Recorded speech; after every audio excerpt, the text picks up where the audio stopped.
ये कहानी शुरू होती है जैकी यानी जैकलिन से। जैकलिन दरअसल यूएस के प्रेसिडेंट जॉन एफ कैनेडी की वाइफ है, पर आज ही प्रेसिडेंट की डेथ हो गई। जैकलिन क्रिमेशन के बाद गमगीन नम आंखें लिए अपने रेजिडेंस पर आती है।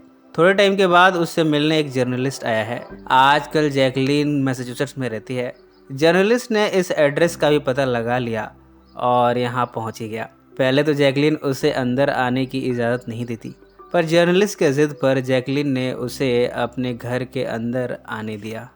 जर्नलिस्ट जैकलिन के हस्बैंड की लेगेसी के बारे में जानना चाहता है। Journalist president John F Kennedy के असैसिनेशन के बारे में तरह तरह के सवाल करता है और इस मौत के बाद जैकलिन और उसकी फैमिली पर क्या फ़र्क पड़ा है, इसके बारे में पूछताछ करता है। फ्लैशबैक में हमें जैकलिन को वाइट हाउस में दिखाया जाता है। ये सीन 1962 का है, जब जैकी वाइट हाउस में टूर कर रही थी। जैकी को उस वक्त पियानो का बड़ा शौक था। पियानो देखकर वो खुश हो जाया करती थी। उसने एक डॉक्यूमेंट्री भी बनाई थी जिसमें वो वाइट हाउस के कुछ एरियाज़ को वॉक करते हुए दिखा रही थी। उसने यहाँ फंक्शन भी अटेंड किया था। यहाँ म्यूजिकल परफॉर्मेंस हुई थी। प्रेजेंट में जर्नलिस्ट जैकी से पूछताछ कर रहा है कि जैकी को भला इन डॉक्यूमेंट्रीज बनाने का शौक क्यों हुआ। जैकी कहती है कि उसे भी किसी ज़माने में रिपोर्टिंग करने का शौक़ था। वो बताती है कि जब उसके हस्बैंड ज़िंदा थे तब उसे मेकअप करने का बड़ा शौक़ था।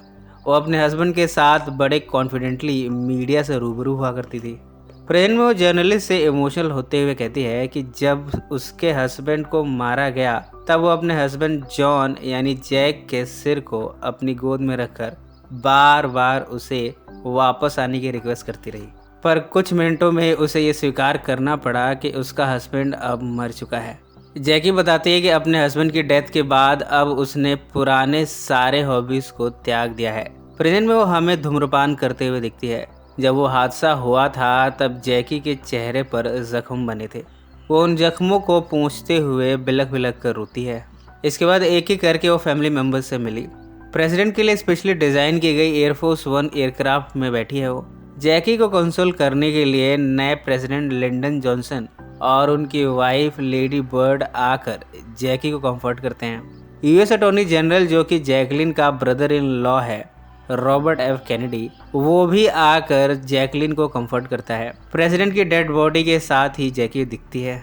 जब जॉन एफ कैनेडी को असैसिनेट किया गया था तब खून के धब्बे जैकी के कपड़ों पर भी पड़े थे और कुछ दाग उसके चेहरे पर भी लगे थे। जैकी को हम देखते हैं कि किस तरह वो उन धब्बों को साफ कर रही है।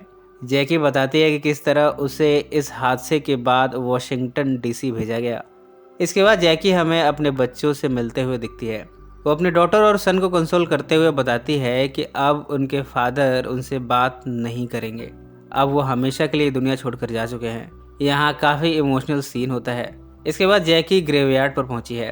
प्रेजेंट में जैकी कह रही है कि हालांकि उसके हस्बैंड की डेथ हो गई, पर ज़िंदगी अभी भी ख़त्म नहीं हुई है। उसकी लाइफ की कहानी आगे भी चलती रहेगी। जैकी के पास सब कुछ है, दौलत है, आलीशान घर है, शोहरत है, पर फिर भी उसके पास कोई खुशी नहीं है। रॉबर्ट ने जैकी को हेल्प किया है। उसने जैकी को फ्यूनरल प्लान करने और उसकी फैमिली की देखभाल करने में उसकी काफ़ी मदद की है। पर जैसे जैसे दिन गुजरते जा रहे हैं जैकी और भी डिप्रेशन में जा रही है। उसने शराब पीना शुरू कर दिया है। उसे नींद की भी प्रॉब्लम है। आजकल वो मेडिकेशन पर है। वो हमें प्रेस्ट से बात करते हुए दिखती है। प्रेस्ट भी उसे स्पिरिचुअल काउंसलिंग देता रहता है। इसके बाद हमें देखते हैं प्रेसिडेंट जॉनसन और रॉबर्ट। इसके साथ ही फर्स्ट लेडी बर्ड जॉनसन भी सभी के साथ यहाँ बैठी हुई हैं। इन सब के साथ वाइट हाउस के और भी मेंबर्स हैं जो कि एक टीवी क्लिप को देख रहे हैं। ये देखते हैं किस तरह ली ओसवाल्ड को मारा जा रहा है। ली ओसवाल्ड वो शख्स है जिसने प्रेसिडेंट जॉन एफ कैनेडी की हत्या की थी।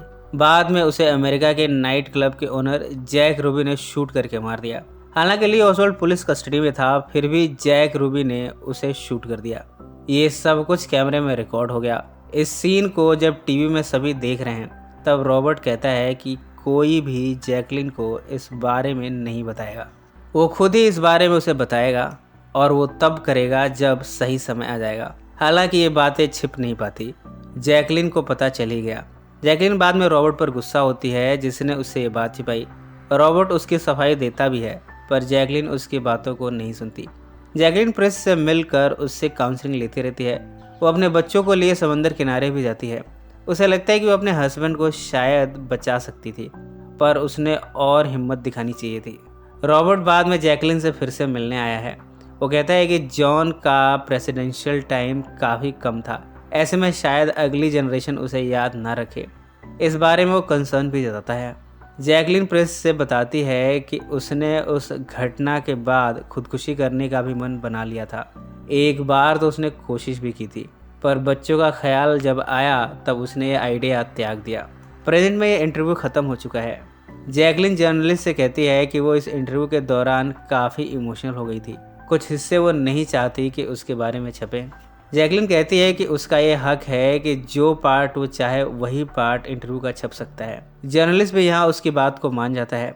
फिल्म के एंड में हमें एक बात और पता चलती है कि प्रेसिडेंट के असैसिनेशन के दौरान ही जैकलिन का मिसकैरेज हो गया था और उसके स्टिल बर्न चाइल्ड को भी प्रेसिडेंट के बगल में दफनाया गया था। एंड में जैकलिन एक स्टोर के आगे से गुजरती है। उसकी नज़र कुछ ड्रेसेस पर जाती है, पर अब ये सब उसके किसी काम के नहीं। इसी के साथ ही फिल्म समाप्त हो जाती है। सो फ्रेंड्स, फिर मिलेंगे ज़िंदगी के किसी नए मोड़ पर।